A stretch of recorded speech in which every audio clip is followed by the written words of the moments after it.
seres vacíos nos observan. Hasta hoy se registran muchos reportes de actividad paranormal en él.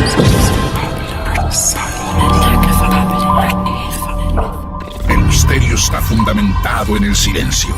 Es divertido asustarse a veces, ¿no? Está aquí.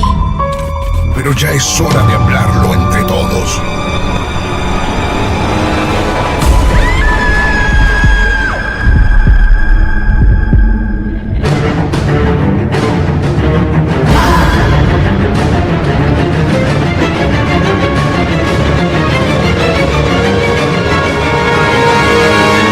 Esto es Martes de Misterio.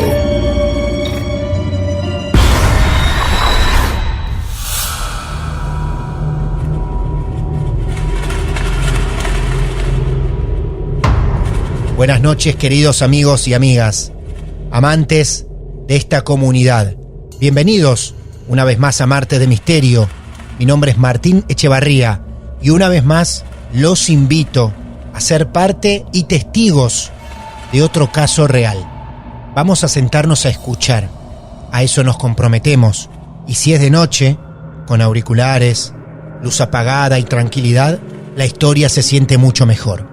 Vamos a viajar a Paraguay hoy para encontrarnos con el protagonista de esta noche. Les ruego atención en cada detalle que hoy Cristian nos vaya a contar, porque va a tener que ver con la resolución de su historia, la cual, te voy a anticipar, también va a enriquecer mucho más este mundo, porque vamos a meternos en el mundo de la mitología guaraní. Hay una historia real, hay parte de leyenda también, una conjunción más que perfecta para que celebremos un nuevo encuentro esta noche en Martes de Misterio. Hola Cristian, querido amigo, bienvenido a Martes de Misterio. ¿Cómo te va? ¿Qué tal, Martín? Muy bien, muy bien. Estamos llamando en este momento a Paraguay exactamente. ¿A qué lugar? A Encarnación, sería frontera con la ciudad de Posada Misiones, de Argentina. Estamos muy cerca, somos vecinos. A pasitos nada Así más. mismo. Tenemos una historia nueva en Martes de Misterio, otro caso real que Cristian está dispuesto a compartir con nosotros. Para intentar imaginarte un poco, Cristian, a vos, contanos cuántos años tenés. Tengo 32 años, 32 años tengo. ¿Nos tenemos que ir muchos años en el tiempo para conocer tu historia? Y un poco sí, porque esto arranca más o menos cuando yo tenía 7 años. Muy joven, muy pequeño. Bueno, si nos invitás, hasta allá vamos y te escuchamos todos atentamente. Bueno, para comenzar, quiero comentarte que toda mi vida, desde que nací, vivo en el mismo lugar. A mis 32 años sigo viviendo en la misma casa donde prácticamente nací, me crié, crecí. Y en esta casa hay un lugar exactamente que sería un bloque de 2 habitaciones. Una habitación grande y una habitación pequeña, que durante toda la vida fue, vamos a decirlo así, las habitaciones principales. La habitación más grande, que era la habitación de mis padres, y la habitación más pequeña, que estaba pegado a esa, que era mi habitación. Ese espacio dentro de tu casa vos lo llamás el bloque. Sí, el bloque, es un bloque de habitación, netamente eso, solamente eso. Muy bien. Este lugar para mí realmente fue el espacio donde dormí toda la vida. Me habré cambiado de habitaciones solamente un par de veces en toda mi vida, pero siempre alternando entre la pequeña y la grande, la pequeña y la grande. La cosa es que en ese lugar siempre hubo una vibra, no sé si llamarlo rara o misteriosa o tiene una energía. Hasta hoy día todavía no le puedo poner un nombre exacto a eso. Tengo ya mis teorías, pero que me las armé de grande.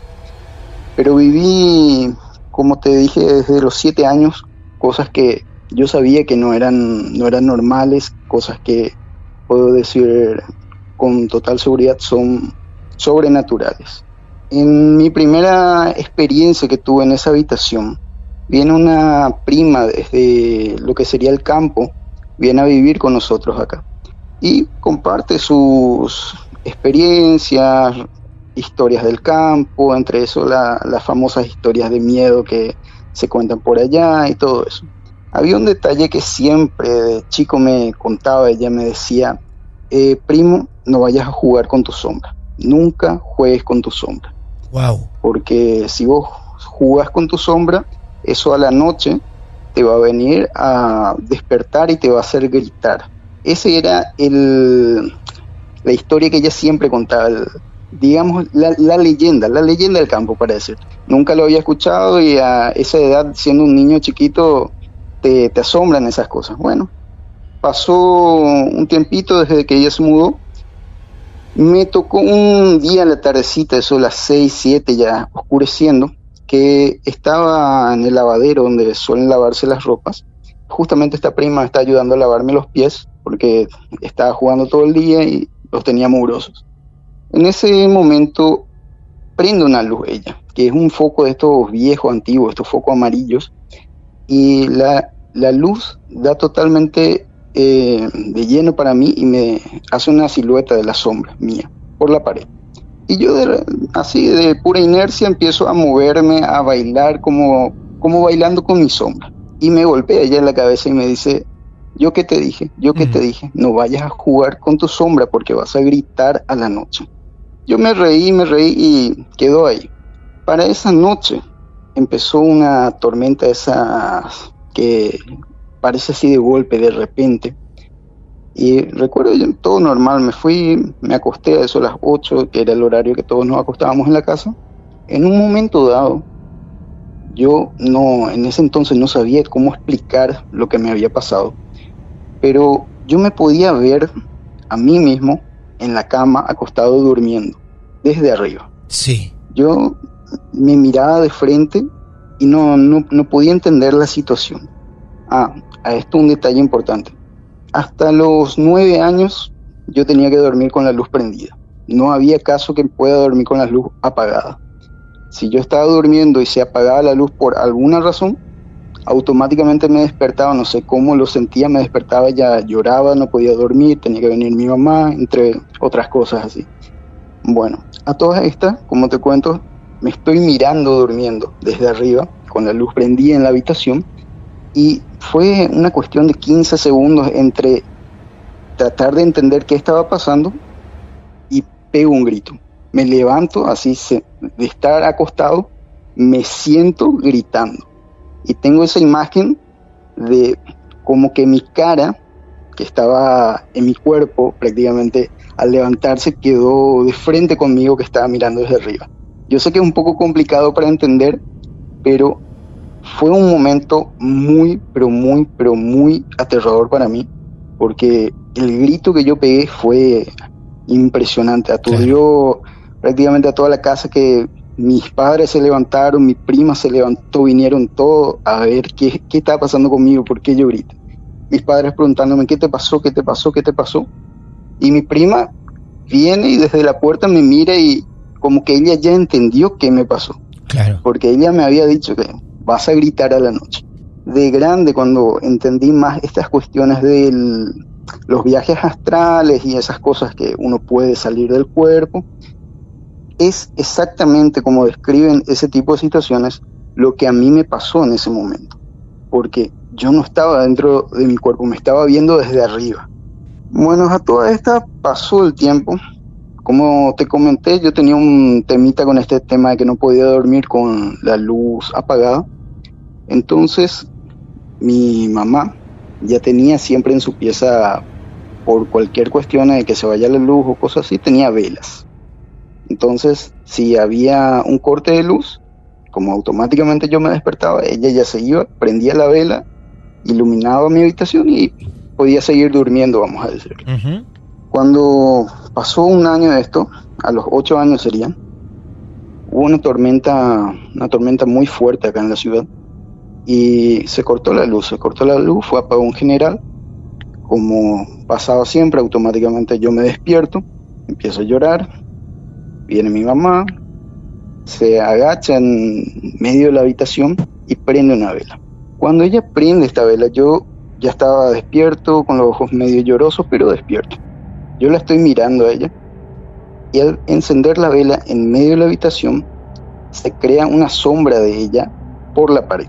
Hasta acá todo normal, vamos a decirle. Sí. Yo miro toda esta escena desde Sí. la cama, acostado. Mi mamá se levanta y me dice, ya está, y se va a su pieza. Pero ¿qué pasa? Esa sombra que se formó de ella en la pared sigue ahí, se No. queda ahí, No. el mismo molde. Yo veo esto y sinceramente me da miedo. Y mi primera reacción es, mamá, le digo. Y mi mamá, pensando que, no sé, que no quería dormir solo, cosas así, me dice, dormite ya, me dice. Y yo me quedo mirando esto inmóvil, me quedé mirando esa sombra. Me llamaba tanto la atención de los detalles, los detalles que tenía en el cabello, porque mi mamá tenía siempre el pelo enrulado y hasta esos rulos tenía la sombra. Era idéntica. A todas estas, cuando mi mamá no me da una respuesta, no viene, le vuelvo a decir, mamá, vení, por favor, vení. Mi mamá, enojada, viene hasta la puerta. A todas estas, hay una puerta que conectaba directamente mi pieza con la pieza de mi mamá. Mi mamá viene hasta la puerta y me dice, dormite ya. No me da espacio para decirle nada, ni explicarle qué estaba pasando, Claro. ni nada. Ella enojada y se va y se acuesta a dormir. Claro. Bueno, la sombra continúa ahí, yo aterrado con todo el miedo, y habrán pasado unos 5 o 10 minutos y esta sombra se quedó ahí, quedó pegada por la pared. Me tapo la cabeza temblando y me quedo ahí. Realmente no sabría decirte exactamente cuánto tiempo, pero tal vez haya sido media hora, un poco más. Levanto un poquito la sábana y la sombra sigue ahí. La sombra seguía ahí, Martín. En eso No yo puede me ser. doy vuelta y vuelvo a llamarle mamá Sí. por tercera vez. Sí. Mi mamá ya no me responde, ya no me dice más nada. Pasan unos minutos y vuelve la luz. Desaparece esa sombra. Lo que vi, lo vi de manera consciente. Por esa razón le había llamado a ella en 3 ocasiones y estoy 1000% seguro de que eso no fue un sueño, no fue una pesadilla, No, claro. nada de eso. Es muy loco esto de la sombra, porque primero te lo advierte tu prima, ¿no? Sí, Tu prima. ella cuando viene del campo me cuenta esa historia y tal cual me dice, hoy vas a gritar a la noche. Esa noche grité y Sí. como ya te expliqué. Y lo segundo me pasó al año Claro. de eso. Ujú. Pasó los años, esa habitación se modificó un poquito, se agregó una tercera habitación. Ahí ya no eran más 2, eran 3. La habitación pequeña quedó en el medio. Yo ya crecí, cumplí los 18, me quedé viviendo solo en la casa. Tomé la habitación grande y la habitación pequeña quedó como una especie de habitación para visitas. Me pasó que con el tiempo, así leyendo en foros de internet, a alguien se le ocurrió decirme, ¿no consideraste que puede haber algo en esa habitación? ¿No consideraste que tal vez puede, qué sé yo, haber muerto alguien en esa habitación y que eso sean manifestaciones Ujú. o espíritus o cosas así? Sinceramente, esa idea nunca se me había cruzado por la cabeza. Pasa el tiempo, mi hermana, una hermana menor que nos llevamos algo así como 10 años, se muda conmigo, toma esa habitación pequeña que fue donde me pasó las cosas de niño, y en la habitación más grande se muda una abuela, o sea, una abuela postiza, vamos a decirlo, porque era la mamá de mi padrastro. Bien, en ese momento, ¿cuántos eran en la casa entonces? Viviendo En allí. ese momento, en el bloque de las habitaciones, éramos 3 personas. Ajá. Estaba yo en la habitación grande principal, Sí. en la habitación más pequeña estaba mi hermana y en la habitación nueva estaba mi abuela. Mi hermana, desde que se mudó a esa habitación, es como que siempre percibió o sintió cosas, decía ella. O sea, escuchaba ruidos o de repente sentía como que era muy pesado el ambiente. Esta abuela que se mudó con nosotros en ese bloque de dormitorios, un día, una mañana así conversando, me dice, Cristian, yo te quiero preguntar, ¿alguna sabes en qué anda tu hermana? ¿Cómo que en qué anda? ¿Qué pasó, abuela? Contame. Vos sabés que yo no puedo dormir a la noche porque yo siento que alguien desde su pieza me está mirando, porque había una puerta que conectaba a la habitación pequeña con la habitación nueva también. Entonces mi abuela, desde su habitación nueva, ella sentía que alguien le miraba desde la puerta. Y inclusive en una ocasión me volvió a preguntar otra vez si yo sabía, si mi hermana estaba en algo, si ella jugaba algo con el tema de la Ouija o cosas así. Ah, Le dije, la verdad que no, claro. no creo, no es su estilo, no creo que haga eso. Encima ella no cree en estas cosas. Y me dice, ¿sabes qué? Anoche yo vi que sombras salían de su pieza. Yo vi que sombras salían de su pieza y entraban a mi pieza. Y yo tuve que prender la luz y rezar, pedirle a Dios que nos proteja a todos, porque algo hay ahí en su pieza y capaz que ella está provocando eso. Claro. Pasó el tiempo. Mi hermana tenía un novio que vino a quedarse un par de días con ella y él sí vivió experiencias pesadas en esa habitación. Me cuenta hace poco, hablando con mi hermana, me cuenta que su novio, en una de las noches que se quedó a dormir, él se despertó y vio que había un señor sentado en la punta de la cama donde ellos estaban. Y él se asusta y le despierta a mi hermana. Sí. Mi hermana se despierta, ¿qué pasa? Y hay un señor acá, prende la luz, no hay nadie. Apagan todo, no, capaz que te estás teniendo pesadillas o cosas así. Mi hermana minimizó todo, siguieron durmiendo. Vuelve a ocurrir lo mismo, se vuelve a despertar y se encuentra con este señor más cerca de él. Y le vuelve a despertar a mi hermana y le dice, ¿vos no lo ves? Yo lo estoy viendo, ¿vos no lo ves? No lo ves. Y mi hermana decía, no, yo no veo nada, no hay nada. Él ya no podía dormir, se asustó, se asustó demasiado, salieron las luces, todo eso. Y mi hermana, en un intento de tratar de calmarle o no sé, agarra y le dice, no te vayas a preocupar, tal vez sea el espíritu de mi papá. Mi papá ya llevaba fallecido algo así como 10 años cuando eso. Siempre mi hermana, cuando le tocabas el tema, por ahí te decía en su afán de no creer o no darle importancia a las cosas, decía, no, capaz que sea solamente mi papá cuidando.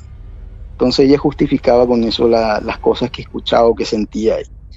Bueno, le dice a su novio esto, no, capaz que sea mi papá que no está cuidando, cosas así.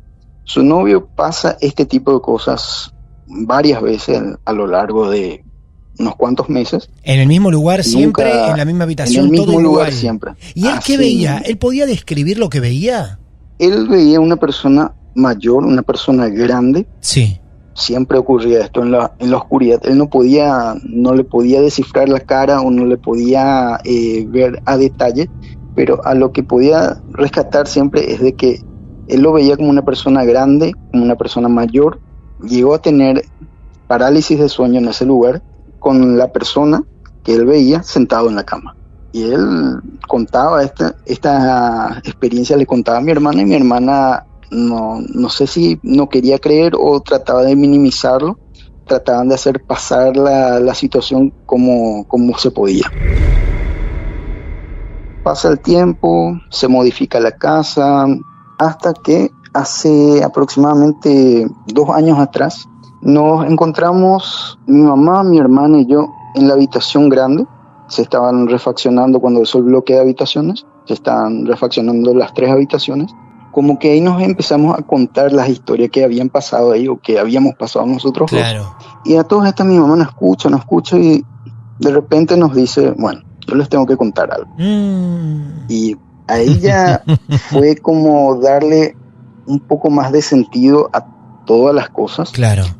Nos dice que allá por el año 83, cuando mi papá compró ese lugar, él había comprado solamente el terreno, sin construcción ni nada.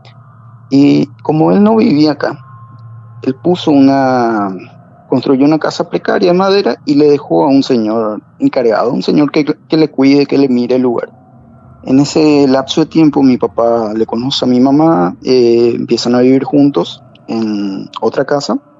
En varias ocasiones mi mamá le acompañó a mi papá a este terreno para ya sea ver cómo estaba el cuidador, si había que traerle algo, había que comprarle algo o para pagarle, cosas así.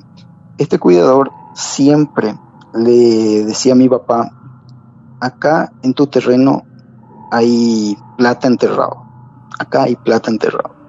Nosotros acá en Paraguay, una de las leyendas que tenemos en la tradición paraguaya, habla de plata ibugú, como decirte plata bajo la tierra. La palabra está en guaraní, ibugú o ibugú, algo por el estilo.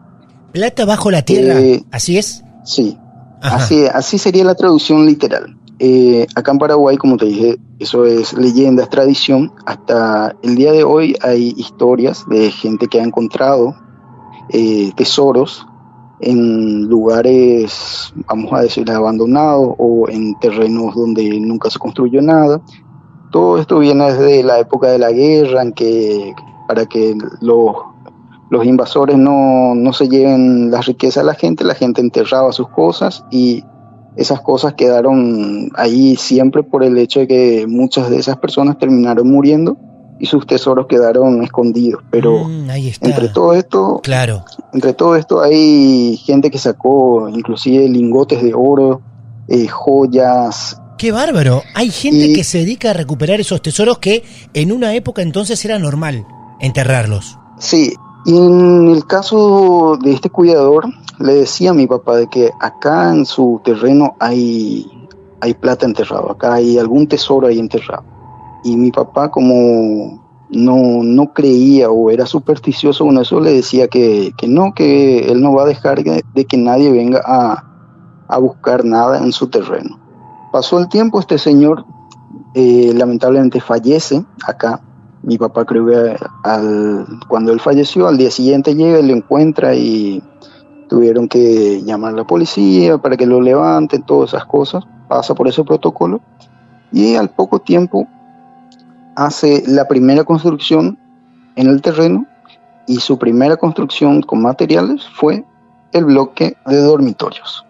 Cuando mi mamá nos cuenta esta historia, para mí empezó a tener sentido varias cosas, porque yo desde criatura en la escuela, cuando nos enseñaban sobre este tema de la plata y ibugú, nos decían de que donde esté la plata enterrado hay señales, pero la señal que más es conocido, la señal más famosa, la señal que es la principal, vamos a decirlo, es de que se ve un perro blanco sin cabeza.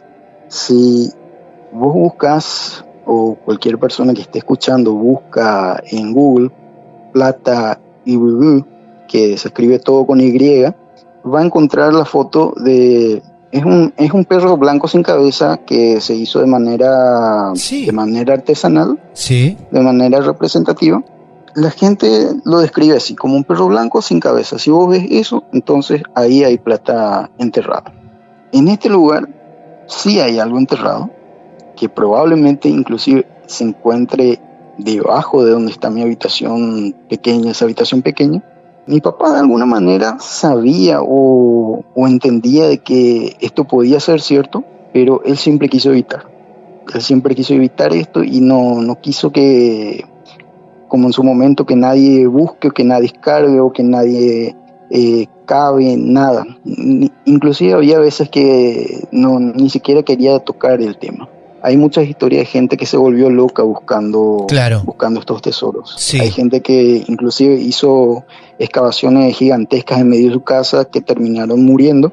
Y yo creo que él quiso evitar siempre que a nosotros se nos meta alguna idea o que nos dé la curiosidad de buscar o de querer saber. Entonces trató de evitar siempre que lo hagan al máximo la posibilidad de que tengamos que hacer algo así. Cristian, te pregunto, ¿se le llama la plata Xibigui, Xibigay? Si tenés que escribir, sería Ibigui, pero en vez de la I latina, la Y. Y. Sí, todo sí, Y. Lo estoy leyendo. Latina. ¿Pero cómo se pronuncia? Serían guaraní ibugú, bajo tierra. Esa palabra significa bajo tierra. Bien, perfecto, porque junto a tu relato, como seguramente lo pueden hacer cualquier oyente que esté escuchando este momento, empezamos a buscar, a investigar, y lo que simplemente pusimos fue dinero más perro sin cabeza, y salieron inmediatamente un montón de documentos digitales ya que hablan sobre este tema. Quien quiera buscar, para no decirlo en guaraní, pueden buscar la plata ibigui, así se escribe, Y, B corta, Y, Gui. tal cual te lo estoy diciendo. No lo puedo decir técnicamente en guaraní a la perfección porque lógicamente no es algo con lo que trato habitualmente, pero si lo quieren buscar, pueden buscar como Ibigui. Las I son todas Y o Y, como ustedes prefieran llamarlas. Impresionante la cantidad de artículos que hablan sobre esto. Hasta hoy día se mantiene, hasta hoy día hay gente que sigue buscando, hay gente que prácticamente se dedica a esto que es su profesión. Sí, claro. Y hay gente que sí se hizo rico tras de esto. Hay un montón de artículos interesantes porque también están las fotos de excavaciones de pozos que ha hecho la gente a partir de una señal, de sensaciones, de intuiciones, hasta quizá también de algún perro blanco dando vueltas por allí. Y me pregunto, ¿se habrán cruzado con algunos sin cabeza? La verdad que tu historia, mitad real y mitad leyenda, también nos has educado, Cristian, sobre estos mitos, leyendas y algunas cosas muy comprobadas de Paraguay. Algo bastante nuevo en Martes de Misterio que hasta el día de hoy no habíamos hablado. La Plata y Ibigui, diríamos nosotros, los que no hablamos el guaraní. Muy interesante, Cristian, de verdad. Entonces, vos todavía estás viviendo en el bloque de esas habitaciones y todavía no te tentaste a acabar nada. Hasta hoy día sigo viviendo en la misma casa. En este mismo momento tengo mi habitación en otra parte de la casa. Claro. Pero sí, dentro de unos meses, por una cuestión de cambios y modificaciones que vamos a hacer a la casa, voy a volver a dormir, a tener mi habitación en ese lugar. Cristian, excelente tu testimonio. No solamente compartiste tu experiencia y la de tu gente, sino que también le aportaste un poco de sabiduría al universo de Martes de Misterio. Así que te agradecemos mucho, Cristian, por tu relato, ¿eh? Muchísimas gracias a vos, Martín, por darme este espacio para compartir esta historia y suelo escuchar mucho tu programa, me he escuchado todos los capítulos de comienzo a fin. Qué bueno. Y siempre le recomiendo a toda persona que conozco, le recomiendo que escuche. Muchas gracias, Cristian. Te mandamos un gran abrazo de Argentina a Paraguay. Gracias. La historia humanística del Paraguay, en su cuenta de X, menciona algo así. Dicen que solo a los de corazón puro se les aparecen las señales, el fuego vivo, algún fantasma que se comenta guía a la persona hasta el lugar, el mismísimo perro sin cabeza. No olvidemos que si el tesoro no es para vos, presenta señales y hasta también se mueve. Tal cual lo escucharon, se mueve. Textos y narraciones como estas también ustedes van a poder encontrar si recurren a Huellas de Metal y Madera, mitología guaraní, o si también pueden leer algo sobre lo mejor del folclore paraguayo, documentos a los cuales recurrir para que puedan complementar en texto e imágenes la historia de El Bloque que hoy nos contó nuestro amigo paraguayo llamado Cristian. Brindamos por seguir conociendo nuevas creencias, nuevas vivencias en nuestros Martes de Misterio, a pesar de haber superado ampliamente ya los 300 episodios.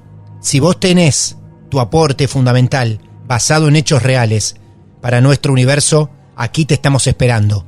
Vamos a sentarnos así, mano a mano, a charlar, a compartirnos y a escucharnos. Nos podéis escribir a nuestro correo electrónico martesdemisterio@gmail.com y también buscarnos en redes sociales @Martes de Misterio y si no mi cuenta personal @Martín de Radio, y enseguida entraremos en contacto con cualquiera de todos ustedes. Gracias por su atención. Nos vamos dichosos de haber conocido tanto sobre mitología guaraní y el caso de Cristian, y seguramente, muy seguramente, vamos a encontrarnos en el próximo episodio de Martes de Misterio. Muchas gracias. Lo más alucinante que le pasó al miedo en los últimos tiempos.